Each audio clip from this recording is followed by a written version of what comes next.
제2절 각 축복 가정에 대한 승리적 의. 1. 제3 이스라엘의 의. 예수님은 인류의 참 부모가 되실 분이었습니다. 그런데 참 부모로 오신 예수님이 사탄으로부터 침해당했다는 것은 참 부모에 의해서 거듭나야 할 모든 인류가 사탄의 침해를 받는 것이 됩니다. 부모가 침해받은 것이기 때문에 부모로부터 태어나는 모든 후손들은 그 부모의 기준을 능가하지 못하는 것입니다. 그러므로 하나님과 뜻만을 생각하고 출발할 수 없게 된 인간들은 예수님의 십자가 아래에 모이게 되었고, 그런 인간들이 지금 세계적으로 널리 신앙하고 있는 기독교도들입니다. 오늘날 기독교인들은 영적으로는 개인, 가정, 종족, 민족, 국가, 세계적으로 승리적 기반을 만들었지만 육적으로는 아무 기대도 만들지 못하고 있습니다. 그러므로 재림시 주님과 하나 되어 주님 앞에 절대 복종하여 육적인 기대를 이루어야 합니다. 그러기 위해서는 하나님권의 종족을 세워 그를 중심 삼고 중심하고 작용하지 않으면 안 됩니다. 오늘날 우리는 세계적 시대권에서 생활하고 있으므로 민족을 초월한 기준에서 육적인 기대를 찾는 일을 이루어야 합니다. 예수님의 종족을 중심으로 하여 잃어버린 기대를 탕감복귀하려면 그 이상 가는 내용을 제시하지 않으면 안 됩니다. 그러기 위해서는 종족 자체의 기준을 넘어야 합니다. 제3 이스라엘은 하나님의 심정을 상속받은 무리들입니다. 재림 주님에 의하여 심정적 실체 기대가 세계적으로 확대되어야 하며 그 기대를 통하여 탕감복귀하여 나아가지 않으면 안 됩니다. 그리하여 복귀된 가정의 기준을 만들어야 합니다. 지금까지 영계의 길과 지상의 길을 개방하기 위해 승리해 오고 있습니다. 개인을 대표해서 어느 정도 나가면 가정 대표를 세우고 또 국가 대표를 세워서 부활시켜 왔습니다. 그래서 개인 승리 대표자, 가정 승리 대표자, 민족, 국가 대표 승리자를 세워 여기에 길을 닦아 나온 것입니다. 또 국가를 대표한 특정 조상의 형태를 이어받아 나온 민족이 이스라엘이었습니다. 기독교가 영과 육을 중심 삼은 완전한 입장에 서 있지 못하기 때문에, 즉 육적 기준을 제외한 영적 기준만을 중심 삼고 제2 이스라엘권을 이루었기 때문에 육적 기준까지도 이루어야 하는 것입니다. 이 육적 기준을 이루는 날이 재림의 날인 것입니다. 이 한날을 소망하여 나온 기독교인들은 제2 이스라엘의 영적 기준 위에서 다시 오시는 주님을 맞이하여 제3 이스라엘의 세계적인 선민권을 이루어야 하는 것입니다. 예수님이 영적으로는 승리하셨지만 지상의 이스라엘권을 이루지 못하셨으므로 영계의 이스라엘권을 지상에 이루기 위하여 재림하시는 것이다. 재림 주님이 지상 이스라엘권을 세우시는 것도 개인으로부터 시작한다. 오늘날 전 세계를 두고 볼 때 2000년 전의 국가들처럼 피폐하고 있습니다. 이런 나라 중에도 이스라엘과 같은 국가로 한국을 세우고 로마와 같은 미국을 세워 승리하고 계십니다. 이 두 국가만 하나가 되면 세계를 하나 만들 수 있는 기반이 이루어지게 되어 있습니다. 영적인 기독교의 세계적 기반 위에 공산세계를 흡수하여 지상천국의 완성이 벌어지는 것입니다. 그렇기 때문에 재림 주님에게는 공산세계와 민주세계를 하나로 만들어야 할 책임이 있습니다. 그러면 지금은 어디까지 왔느냐 할 때 이미 세계적 기반을 넘어섰다는 것입니다. 그래서 우리 통일교회는 개인, 가정, 종족, 민족, 국가, 세계의 완성 기반을 다 닦았습니다. 그렇기 때문에 오색 인종이 한 식구가 되어 있다는 것입니다. 제3 이스라엘 민족은 세계적인 나라의 기반 위에 영계와 육계를 중심 삼은 하늘나라를 가질 수 있는 민족인 것입니다. 그래서 우리는 새로운 제3 이스라엘 민족이 되어 있다는 것입니다. 통일교회는 아담과 예수님이 사탄의 침범을 받아 세우지 못했던 그 절대 기준을 세워 나오고 있습니다. 성원식은 1960년 선생님의 가정을 중심으로 하여 시작되었습니다. 그 이후에는 가정권 편성을 넘어서 종족권을 편성하지 않으면 안 됩니다. 종족권을 이루기 위해서 예수님을 중심으로 하여 제자들이 하나된 입장에 서야 합니다. 예수님이 제자들과 상대 기준을 맺어서 가정을 만들었다면 그 제자들도 상대 기준을 맺어서 가정을 만들어야 합니다. 그리하여 유대교 내에서 새로운 종족권을 편성하는 것입니다. 예수님이 성원식을 올리면 12제자는 성원식을 올리지 않은 입장에서 먼저 예수님의 가정과 완전히 하나 되어야 합니다. 그 다음에 예수님의 가정을 중심하고 축복받아 영육 아울러 사탄이 침범할 수 없는 승리권을 만들어야 합니다. 축복받아 새로이 편성된 종족이란 타락으로 인하여 복귀된 양자권과는 전혀 다릅니다.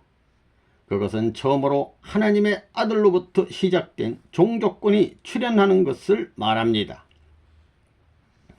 아브라함은 제물로서 이스라엘을 형성했으나 통일교에서는 축복으로 이스라엘을 형성하는 것이다. 고로 제3 이스라엘 입적은 축복만으로 가능한 것이다. 한국을 놓고 볼 때 하나님을 불신하는 사람들은 제1 이스라엘이요, 기성교회는 제2 이스라엘, 통일교회는 제3 이스라엘에 해당된다. 그러므로 사탄이 이 승리의 중심을 공격하는 것이다. 통일교회의 축복가정은 옛날에 이스라엘을 중심 삼고 유대기를 통하여 메시아를 희망하던 자리가 아니라 메시아를 맞아가지고 새로운 종족 편성을 하여 한 단계 더 진전한 입장에 서 있다. 세계가 하나의 심장의 움직임에 의해 하나의 형태를 갖추어 나왔고 하늘의 심정과 예수의 피사를 통하여 역사가 흘러나왔는데 오늘날 이제 열매 맺을 수 있는 하나의 실체가 여러분 자신임을 알아야 되겠습니다. 여러분은 예수 그리스도의 안타까운 심정과 뛰는 심장을 소유하는 성대자가 되어야만 제3 이스라엘로 남아질 수 있다는 것을 알아야 되겠습니다. 예수가 그런 심정을 품고 점을 드셨고 제2 이스라엘을 만들었기에 오늘날 우리들이 이런 각오를 가져야만 제3 이스라엘의 선조가 될 수 있다는 거예요. 또 지상천국 즉 에덴 동산의 본연의 자녀가 될 것입니다. 제3 이스라엘은 슬픔에서 부활한 민족입니다. 기쁨의 자리에서 부활한 것이 아니고 슬픔의 자리에서 부활한 것입니다. 슬픔의 세계에서 사탄을 굴복시켰다는 이것이 다르다는 것입니다. 내가 일전에 용매도 사건을 이야기했지만 그렇게 하는 것은 어려운 일입니다. 그렇지만 피난길을 가면서도 이 3천만 민족 가운데서 최고로 어려운 피난길을 가리라고 마음먹었습니다. 그래서 죽기 전까지 이 길을 가리라. 내 맥박이 멈출 때까지 가리라. 아직까지 호흡이 끊기지 않았으니 가야 된다는 결심을 하고 갔던 것입니다. 제3 이스라엘의 선조가 되어야 할 끝날에 찬 여러분들은 최후의 말씀은 하나님의 사랑의 말씀이라는 것을 알아야 합니다. 하나님의 사랑에 의거한 말씀, 그러므로 여러분은 하나님의 말씀은 말씀대로 있고 여러분은 따로 있고 그래서는 안 된다는 것을 알아야 합니다. 하나님의 말씀에 보이는 실체가 되어야 합니다. 하나님의 내적 심정이 여러분의 내적 심정이 되어야 합니다. 즉 본심의 실체가 되어야 합니다. 여러분은 하나님의 말씀을 번식시킬 수 있는 제2창조주의 사명을 해야 되겠고, 즉 말씀의 번식체가 되어야 하겠고 생명의 번식체가 되어야 하겠으며 실체의 번식체가 되어야 하겠습니다. 그래서 사랑을 중심 삼고 하나 되어야만 하나님을 영원히 모실 수 있는 것입니다. 이런 기준이 제3 이스라엘의 기준입니다.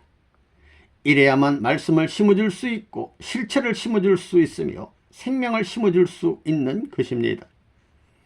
하나님을 모실 줄 알고 말씀을 보고 느낄 줄 아는 말씀의 실체, 생명의 실체, 6000년의 심령을 대신한 실체가 되어 제2 이스라엘을 재창조하는 사명을 완수해야 되겠습니다. 그래야 하나님의 내적 심령을 완전히 통한 아들딸이 될 수 있고 그런 하나님의 참 자녀가 되어야 하나님의 사랑을 중심 삼고 영원한 영광 가운데 살 수 있다는 것을 명심해야 되겠습니다. 이 축복 가정을 통한 제3 이스라엘권의 형성. 하나님 편에서는 축복 가정을 탄생시킴으로써 새로운 이스라엘권을 편성해야 합니다. 그래서 1960년부터 하나님 편의 운세가 올라갑니다. 거기서부터 가정, 종족, 민족 시대를 거쳐 세계 시대를 향해 나갑니다. 야곱과 같은 선생님이 가정을 중심 삼아 에서와 같은 여러분과 하나 되어 종족과 민족을 편성해야 합니다. 36가정은 3단계의 12수를 대표한 사람들입니다. 다시 가인 아벨을 합한 수에 해당하는 72가정이 나왔습니다. 가인 아벨이 실패했지만 72가정이 나옴으로 말미암아 잃어버린 역사적 가정들이 찾아진 것입니다. 예수님 시대를 두고 볼 때 맨 처음에 예수님의 3제자가 나왔습니다. 그런 기준을 세우기 위해 3가정의 축복이 먼저 있었습니다. 그 다음에는 12수를 채워 축복해야 합니다. 이것은 과거, 현재, 미래의 3단계를 거쳐가기 때문에 이것을 행적으로 연장시켜 놓은 예수님의 12제자형이 36가정입니다. 36가정에다가 가인 아벨형으로 이배하면 72가정이 됩니다. 이렇게 해서 하나 되는 것입니다. 36가정은 가정을 대표하고 72가정은 종족을 대표하고 있습니다. 그 다음에는 예수님이 마가의 다락방에서 120문들을 중심 삼고 세계를 향해 출발했듯이 120가정이 세계를 대표하는 그런 가정입니다. 예수가 120문들을 축복해서 이스라엘 나라와 연결시켜 환영을 받았다면 하나님의 뜻이 당대에 이루어졌을 것입니다. 예수님이 3년간의 이러한 기반을 닦아야 했던 것입니다. 그 다음에 430가정 축복이 있었습니다. 430은 4수와 3수, 7수에 해당합니다. 43수는 해방이란 문제와 연결됩니다. 이스라엘 민족이 430년 만에 해방되었습니다. 이스라엘 민족이 430년 만에 국가적이요 세계적인 구원 승리를 출발한 것입니다. 430년 만에 이스라엘은 민족형의 시대를 맞이했지만 지금은 430년 만에 세계를 찾는 시대에 들어가는 것입니다. 430가정 축복 때 세계의 어떤 민족이나 시독이든지 다 들어올 수 있는 길을 열어 놓았습니다. 상대적 입장에서 43수에 해당하는 수를 서구에서 맞춰 놓으면 되는 것입니다. 그래서 1년 후에 미국, 독일, 일본 등지에서 43가정을 축복해 주었습니다. 777가정 축복은 10개국이 참여하여 세계적인 기준을 세워 놓았습니다. 그 다음에 1960년 이후 14년 만에 1800가정 축복을 한 것입니다. 본래 1974년에 해야 되었지만 1960년도에 4월부터 본격적인 섭리가 시작됐기 때문에 1975년 4월 이전이면 괜찮았다는 것입니다. 그래서 제2차 7년 노정 종료와 더불어 1800상 축복을 함으로써 완전히 세계적 기준을 향해서 기반을 닦아 넘어갈 수 있었던 것입니다. 육수의 육수와 육수를 단 18수입니다. 이것은 사탄수 육수를 완전히 제압한다는 뜻입니다. 그동안 닦은 기반을 중심 삼고 세계를 움직일 수 있는 시대로 들어간다는 결론이 나오게 됩니다. 통일교회는 하나의 새로운 민족으로서 국가를 형성해 나오고 있습니다. 전통을 이어받아야 할 여러분이 이 사실을 알지 못하면 안 됩니다. 선생님의 가정을 중심으로 하여 결합된 축복가정은 하나의 새로운 종족입니다. 그것이 날로 발전해 나가면 하나의 새로운 민족이 됩니다. 좀 더 발전하면 국가, 세계권을 이루게 됩니다. 즉 새로운 민족, 즉 제3 이스라엘 민족이 형성되는 것입니다. 일본인이라도 지금까지 일본의 역사 과정에 나타났던 조상으로부터의 혈통을 물려받은 자녀가 아니라 새로이 하나님에 의한 혈통권을 이어받은 자녀가 될 수 있도록 하는 것이 통일교회입니다. 영적인 제1, 제2 이스라엘을 연결하여 제3 이스라엘권을 지상에 이루어야 한다. 그러기 위해서는 재림주는 제1 이스라엘을 대신한 제1 가정 아담 가정과 제2 이스라엘을 대신한 제2 가정 노아 가정과 제3 이스라엘을 대신한 제3 가정 야곱 가정을 찾아 세워야 한다. 고로 36가정은 인류의 조상이 되어야 한다. 하나님의 섭리는 내적으로 가정 기준을 세워서 국가 기준까지 올라가는 것을 여러분은 알고 있을 것입니다. 그래서 60년대부터 가정 편성을 시작했습니다. 36가정, 72가정, 124가정, 430가정, 777가정을 세웠고 그 가정들을 중심 삼고 승리권을 확보할 수 있었습니다. 이렇게 해서 국가 기준에서 승리권을 이룩하였으므로 선생님은 세계로 향하여 출발할 수 있게 되었습니다. 축복가정의 판도가 넓어진다는 것은 무엇이냐 하면 하나님을 중심 삼은 주류의 가정권이 확대된다는 것이고 그렇게 해서 하나님의 종족이 형성된다는 것입니다. 이렇게 참부모의 인연과 천륜의 내적인 심정을 이어받은 가정이 생겨나서 횡적으로 확대된다는 것은 하나님을 중심한 종족이 형성되는 것이요 민족 국가가 형성된다는 것입니다. 나아가 한 국가의 형성으로 끝나는 것이 아니라 하나님을 중심한 세계를 형성하는 것입니다. 본래 통일교의 축복가정은 한 국가의 형성을 목표로 시작한 것이 아닙니다. 하나님을 중심한 선의 세계를 목표로 출발한 것입니다. 그렇기 때문에 통일교의 축복가정은 전민족적이요 전국가적입니다.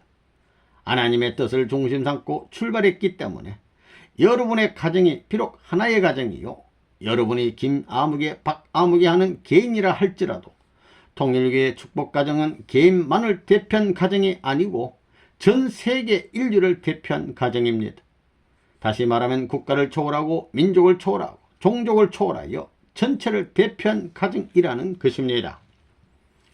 통일교회는 남남이 모여서 새로운 가정을 형성하고 이제까지의 종족관을 초월하는 새로운 종족을 형성해야 하고 여러 종족을 합하여 다른 민족을 형성해야 하고 여러 민족을 합해서 자기 민족을 사랑하는 이상 사랑할 수 있게 해야 합니다. 이것이 통일교회와 통일교인들이 가는 길입니다. 3.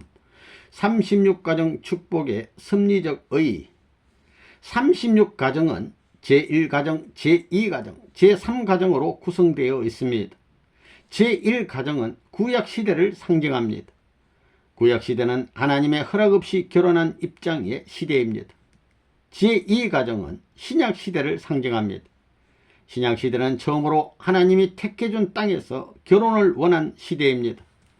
그렇지만 예수님이 십자가에 돌아가심으로써 실패하고 신부는 신랑이 오기만을 기다리는 시대입니다. 제3가정은 성약시대를 상징합니다. 성약시대는 완성의 시대로 하나님이 가정의 출발을 원하는 시대입니다. 오늘의 섭리는 야곱이 승리한 상징적인 복귀 섭리를 그치고 있습니다. 그러므로 선생님은 종의 시대와 양자권 시대를 탕감복귀하고 하나님의 참 자녀 시대를 이루어야 합니다. 이 3시대의 노정을 상징적으로 복귀하는 것이 36가정입니다. 복귀 섭리는 12지파를 중심하고 12수나 10수를 중심하고 이루어져 나오고 있습니다. 36가정 중에서 제1가정은 기성가정으로 구약시대에 해당하고 예수님 시대는 결혼을 바랐지만 이루지 못한 시대로 제2가정이 그것을 상징합니다. 제3가정은 모든 고난을 이기고 승리한 야곱처럼 성약시대를 상징합니다. 특히 36가정은 선생님을 중심하고 일대의에 구약시대, 신약시대, 성약시대를 탕감하는 승리적 기대가 되는 것입니다. 나아가 가정 승리의 완성으로 3시대를 횡적으로 일대의에 탕감한 역사적 의의를 갖는 것이 36가정의 축복이라 하겠습니다. 섭리사적으로 보면 36가정의 제1가정은 아담 가정을 복귀한 입장입니다. 아담 가정의 가인 아벨을 포함하여 노아까지 12수로 이어지기 때문에 이것을 탕감하기 위하여 12가정을 세운 것입니다. 제2가정은 노아에서부터 아브람까지를 복귀한 것을 뜻합니다. 아브람 가정에 사탄이 침범함으로써 이삭과 야곱으로 연장된 12대를 상징합니다. 야곱은 12아들을 통하여 역사상 처음으로 종적인 섭리를 행적으로 탕감복귀하였는데 36가정에 있어서 제3가정이 그것을 상징하는 것입니다. 야곱이 이룬 개인적 승리의 기대 위에 출발한 가정은 구약시대, 신약시대, 성약시대를 상징한 것이기도 합니다. 아담으로부터 노아를 거쳐 야곱으로 이어지는 2000년의 종적인 역사를 아담, 예수, 재림주 노정으로 대비해 보면 예수님의 시대는 노아의 노정에 해당하고 재림주님의 시대는 야곱 노정에 해당하는 것입니다. 이러한 섭리의 수적인 기준과 동시성의 역사를 상징하는 것이 36가정임을 알아야 하겠습니다.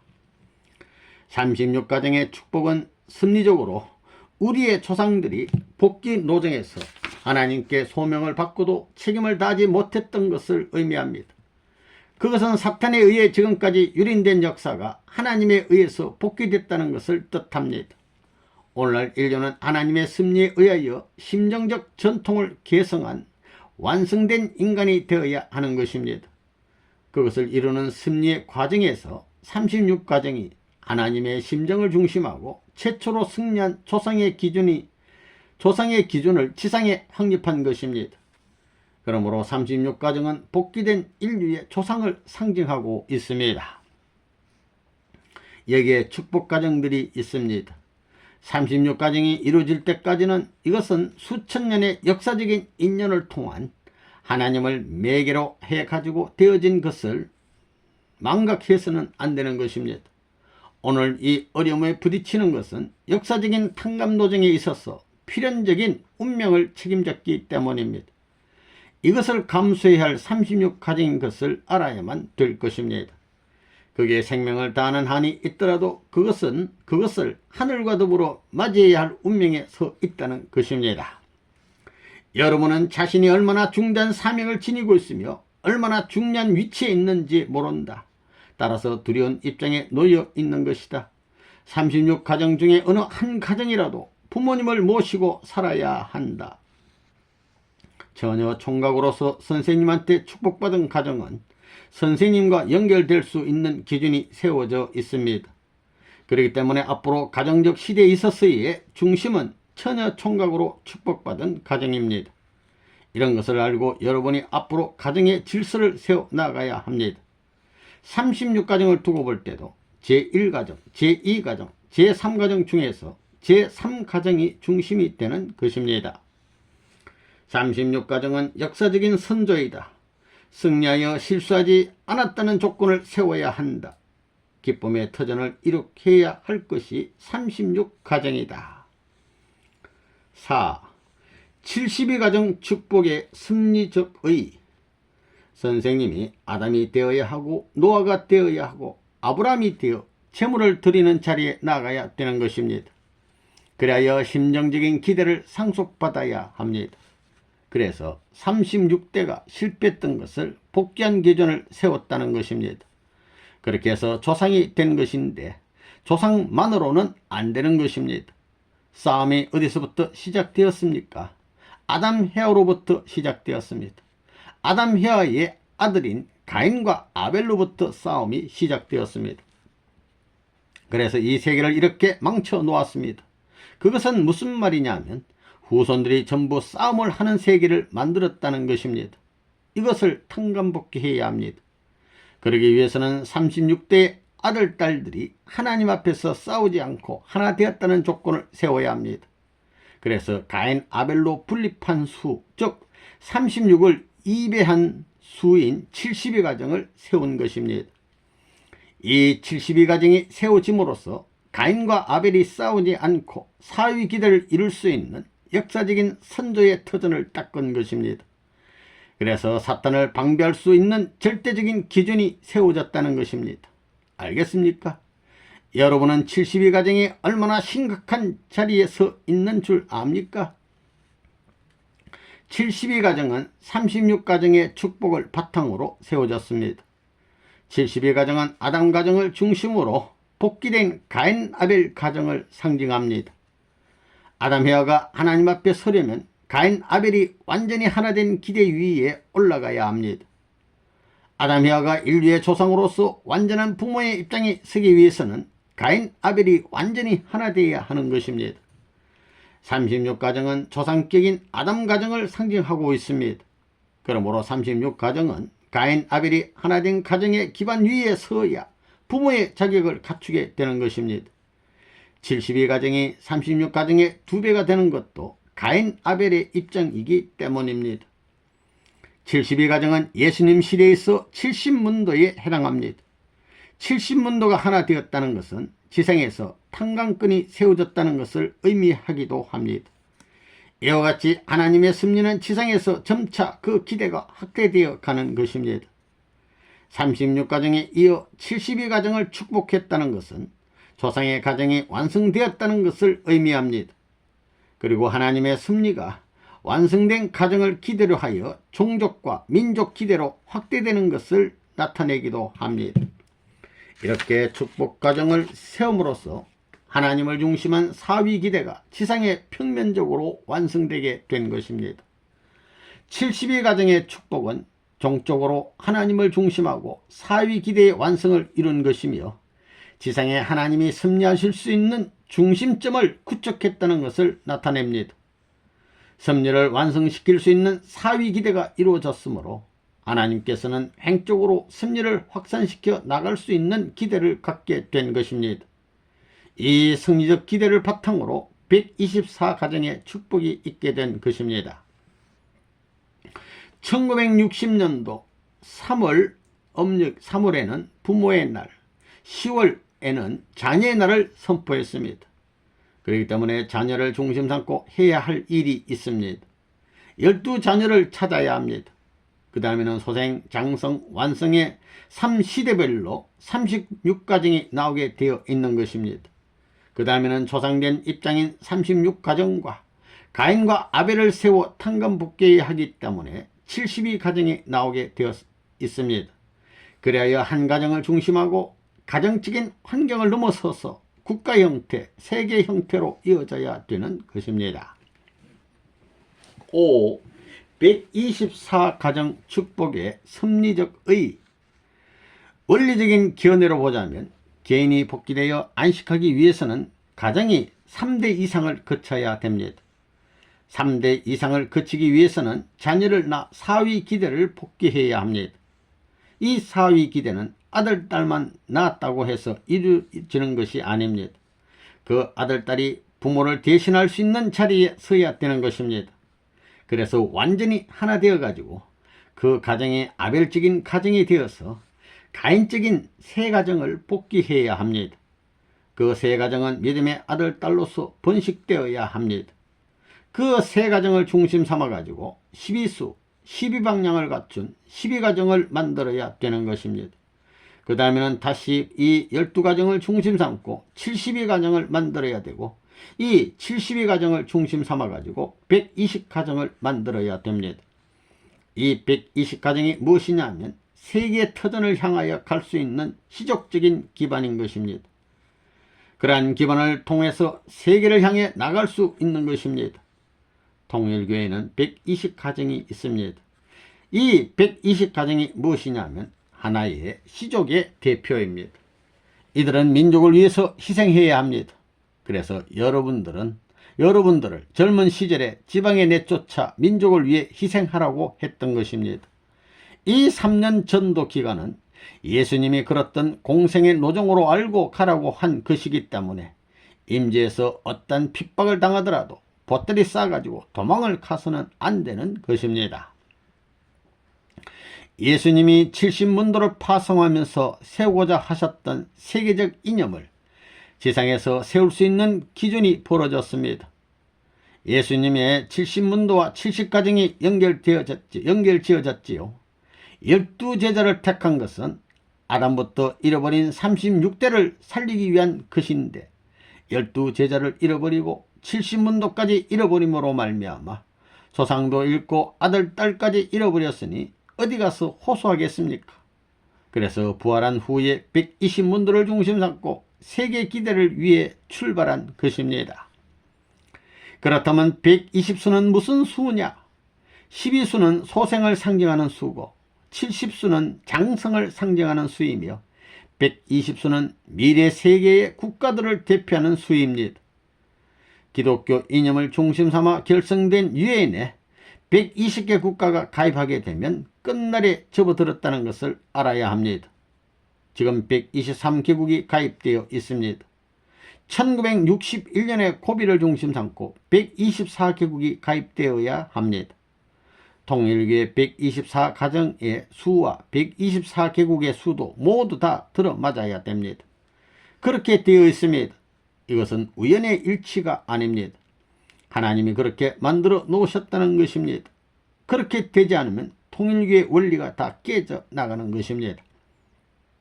그러면 120문도의 120수는 무엇을 의미하느냐? 세계 각국의 군주의 수입니다. 그러므로 유엔에 120개국이 가입하게 되면 끝날이 다 되어가는 것입니다. 예수님은 십자가의 죽음 이후에 부활하시어 40일간 제자들과 같이 생활하시다 성천하셨습니다. 성천하신 지 10일 후, 즉 십자가에 돌아가신 지 50일째 되는 오순절에 예수님의 12제자를 중심한 120문도는 성령의 강림을 맞이하게 됨으로써 기독교의 국가시대를 출발하게 되었던 것입니다.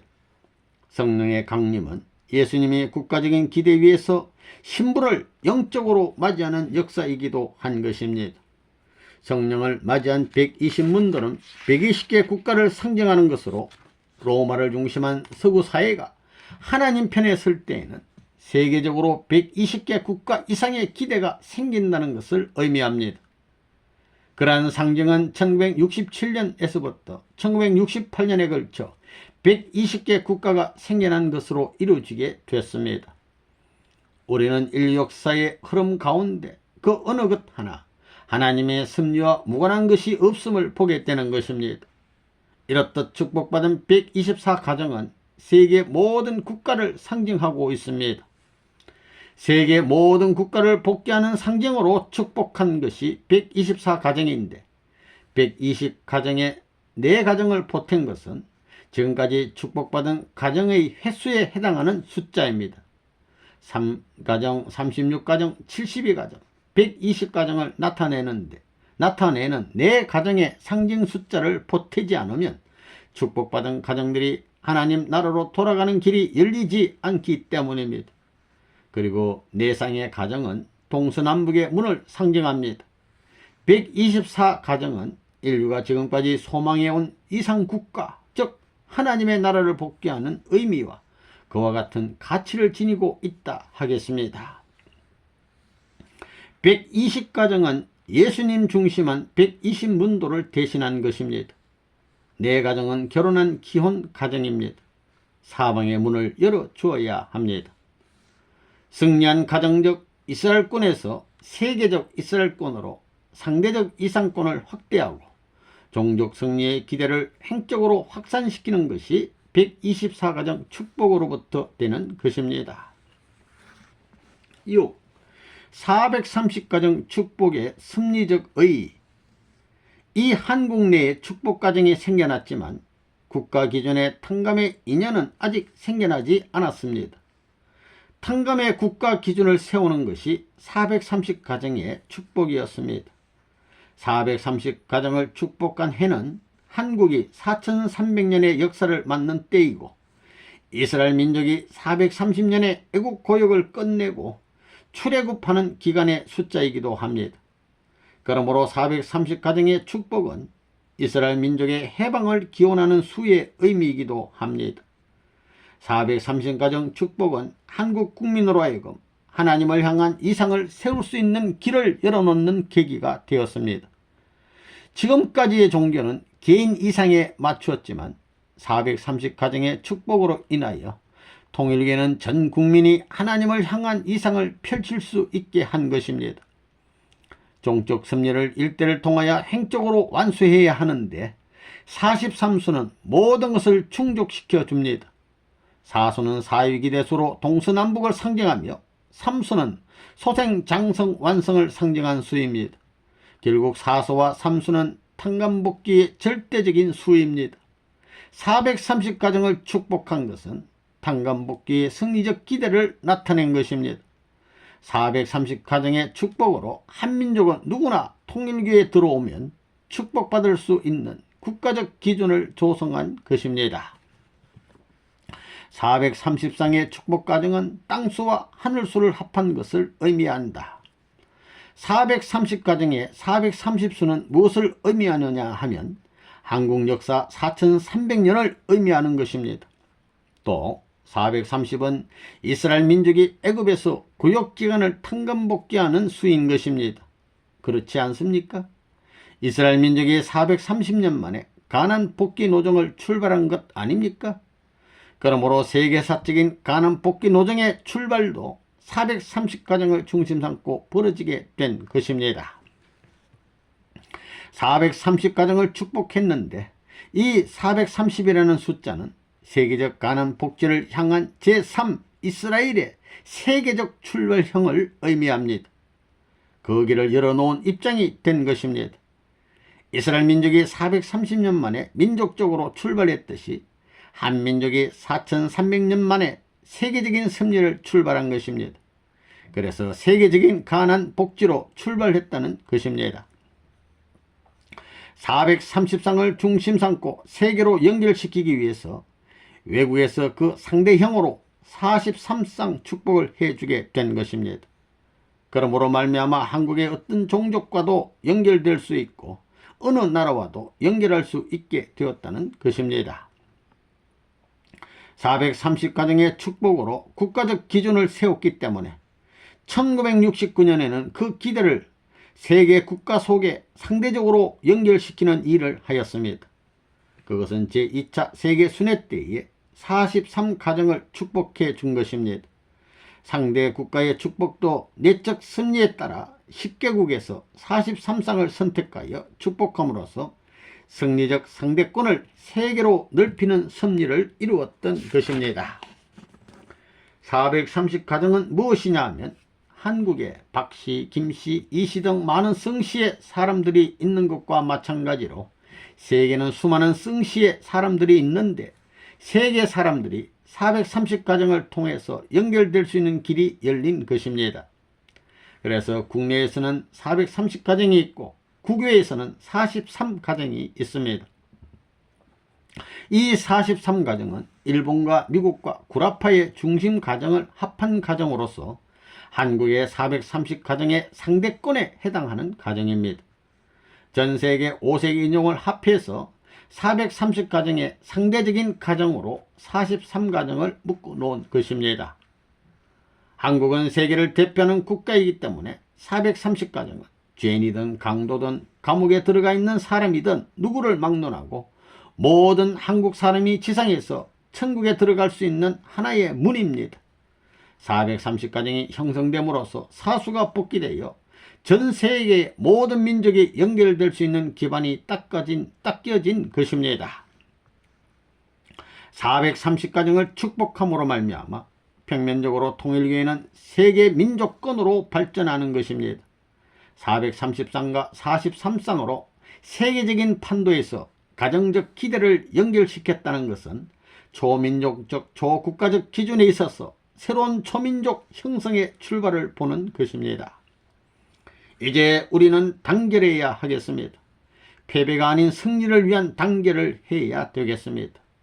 이래서 승리적 통일전선이란 말이 나온 것입니다. 그 중심이 무엇이냐? 가정입니다. 그러므로 가정들이 하나 되어야 하겠습니다. 그래서 430가정을 세웠던 것입니다. 777가정 축복의 섭리적 의. 세계 운세가 통일교의 섭리에 따라 움직이기 시작한 것은 1970년에 거행한 777쌍의 축복으로 비롯됐습니다. 777가정의 탄생으로 인하여 세계적인 운세가 통일교회와 관계되어 흘러가게 됐습니다. 430가정까지의 축복으로는 국가적 운세가 선생님을 향하여 움직였지만 777가정의 축복으로 세계의 운세가 한국으로 쏠리게 되었습니다. 777가정 축복은 세계가 가정적 이상을 중심하고 하나님께 돌아갈 수 있는 길이 생겨나게 됐다는데 그 가치가 있겠습니다. 777가정 속에는 섭리적으로 중요한 10개국 국가가 포함되어 있기 때문입니다. 그러므로 세계의 운세는 통일교의 운세와 일치하여 움직이게 된 것입니다. 777가정 축복을 기점으로 하여 세계적으로 남북 좌우가 대결의 양상을 더욱 뚜렷이 나타내게 됩니다. 이 축복 행사로 인하여 세계의 복귀의 길이 열렸고 세계 속에 하나님을 중심하고 새로운 민족을 편성할 수 있게 되었습니다. 777가정은 세계적입니다. 세계 어떤 민족이든지 연결할 수 있다는 것입니다. 777가정을 축복함으로써 세계 모든 가정과 종족과 민족을 하나님과 연결시킬 수 있게 된 것입니다.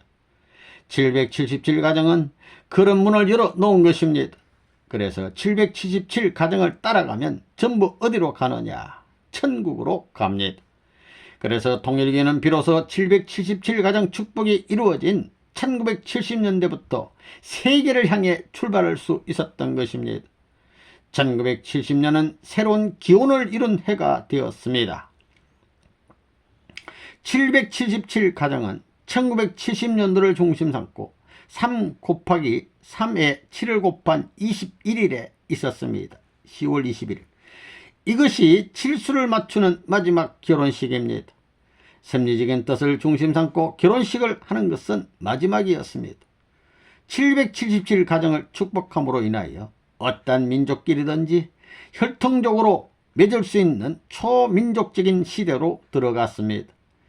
이때부터 통일교회는 민족적인 차원을 넘어 새로운 종류의 하나의 민족 형성이 세계의 인류를 통하여 이루어질 수 있는 기반이 닦아지게 된 것입니다. 만일 통일교에서 족보를 꾸민다면 개인이 아니라 가정을 위주로 족보에 이름을 올리게 될 것입니다. 반드시 가정을 통해서 올라가게 되어 있습니다. 사회에서는 개인이 태어나면 시족의 족보에 올라가지만 통일교회는 가정을 위주한 족보 시대로 들어갑니다. 777가정을 축복함으로 말미암아 세계 민족 편성을 할 수 있는 초민족적, 초종족적 시대를 넘어가고 그때 통일교회는 세계적인 출발을 해야 된다는 것입니다. 그래서 777가정의 축복이 있자마자 축복가정이 핍박을 받아야 할 단계에 들어갔습니다. 777가정은 도대체 어떤 의미를 지닌 가정이냐? 777가정은 섭리적인 합동 결혼식으로서는 마지막이 되는 가정입니다. 8. 1800가정 축복의 의. 이번에 선생님이 생각하기는 1800쌍 합동 결혼식 결혼 문제는 상당히 대중 앞에 경이적인 느낌을 주리라 봅니다. 금년 봄에는 우리가 제2차 7년 도정의 운세가 4월까지이므로 이런 계획을 한 것입니다. 완전 탕감할 하나의 조건을 제시한 것입니다. 1960년 이후 14년 만에 1800가정 축복을 한 것입니다. 본래 1974년에 해야 되었지만 1960년에 4월부터 본격적인 섭리가 시작됐기 때문에 1975년 4월 이전이면 괜찮았다는 것입니다. 그래서 제2차 7년 노정 종료와 더불어 1800상 축복을 함으로써 완전히 세계적 기준을 향해서 기반을 닦아 넘어갈 수 있었던 것입니다. 육수에 육수와 육수를 더한 수는 18수입니다. 이것은 사탄수 육수를 완전히 제압한다는 뜻입니다. 그동안 닦은 기반을 중심 삼고 세계를 움직일 수 있는 시대로 들어간다는 결론이 나오게 됩니다. 1800가정을 보면 25개국이 모였으니 세계적인 축복입니다. 민족을 초월한 전통을 세우는 데 있어서 여러분이 한국을 대표하여 부끄러운 사람들이 되지 말라는 것입니다. 많은 가정들이 축복을 받았으니 주체국으로서의 빛나는 전통을 세워야 되겠습니다. 다른 것은 못하더라도 이 전통은 세우라는 것입니다. 여러분 가정에 갈 길을 세워놓지 않으면 안 될 책임이 여러분에게 있습니다. 만약 여러분이 그것을 어그러지게 하면 여러분의 일족이 망하는 것입니다. 9. 육천가정 축복의 의. 이번에 10월 14일 육천상 국제합동결혼식이 있었습니다만 제가 그 계획을 발표한 것은 불과 20여일 전이었습니다. 그러니까 9월 24일 세계 선교본부를 통해 시달을 했는데 이제부터 20일 이내에 서울에서 합동결혼식을 거행할 것이다. 이렇게만 지시했던 것입니다. 이렇게 해서 불과 20일 동안에 육천상의 합동결혼식이 준비되었던 것입니다. 세계 각국의 선교본부에서는 축복이 언제 어디서 있을 것인가에 대해 많은 기다림을 가지고 있었음을 알고 있습니다. 축복 날짜가 발표되자 세계 각국의 젊은이들은 한국으로 모여들었습니다. 축복을 시켜주는 것은 그들에게 새로운 사명인 종족적인 메시아의 자격을 부여해 주기 위한 일이기도 합니다. 예수님께서 바라던 신랑 신부의 이상을 완성한 자리에 세우고 하나님의 대신 자리에 선생님이 서서 그들에게 행적인 메시아의 사명을 부여해 주는 것입니다. 신랑 신부는 축복을 통하여 완성한 이상을 이룬 소메시아로서 각국의 하나님의 특사로 파견되는 것입니다. 그것이 육천상 합동결혼식이 가진 뜻이기도 합니다.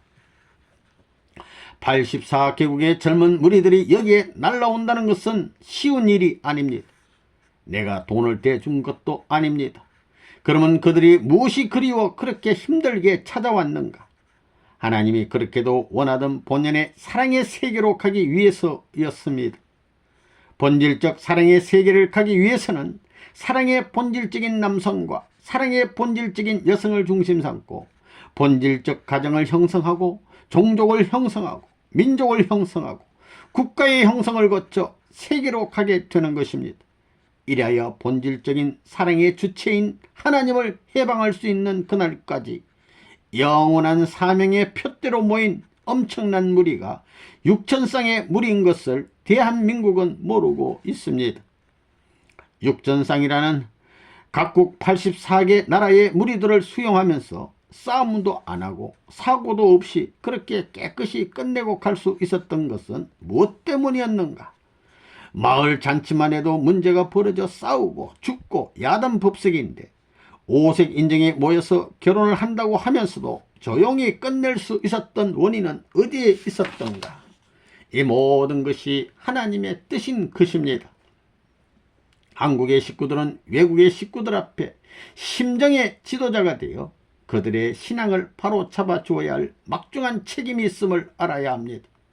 한국의 유관 역사 속에 전통으로 개성되어 온 예의와 미덕을 바탕으로 심정세계의 뿌리와 같은 역할을 해내야 합니다. 한국의 식구들은 세계 식구들 앞에 모범적인 모심의 생활을 보여줘야 합니다. 하나님의 한을 회원해 주기 위하여 심정의 전통을 상속받아야 합니다. 특히 이번에 축복받은 한국의 육천가정은 심정의 빚을 조금이나마 갚겠다는 각오 아래 한국 복귀를 위해 모두가 동원되어야 하겠습니다. 다음 시대의 통일기를 주도해 갈 위치에 있는 젊은이들이 솔선하여 동원에 응해야 합니다. 늙은 사람처럼 집안에 자리 잡고 앉아있으면 안 되겠습니다. 여러분들의 일생 중에서 3년만이라도 진정한 하나님의 심정 가운데 살 수 있다는 것은 큰 축복이 아닐 수 없습니다. 한국을 사랑하시는 하나님께서 내려주신 축복을 여러분들이 분할하여 가지게 되는 결과가 되기 때문입니다. 또한 여러분들이 동원되어 가는 길은 앞으로 모든 통일교의 식구들이 전통으로 가게 될 것입니다. 그렇다면 남보다 앞서가는 사람이 보다 현명한 사람이 되는 것입니다. 한국 속담에 맞을 매라면 먼저 맞으라는 말이 있습니다. 이번에 축복받은 육천가정의 동원령은 선생님이 한국과 한국 식구들을 사랑하기 때문에 이루어진 결정인 것을 알아야 합니다.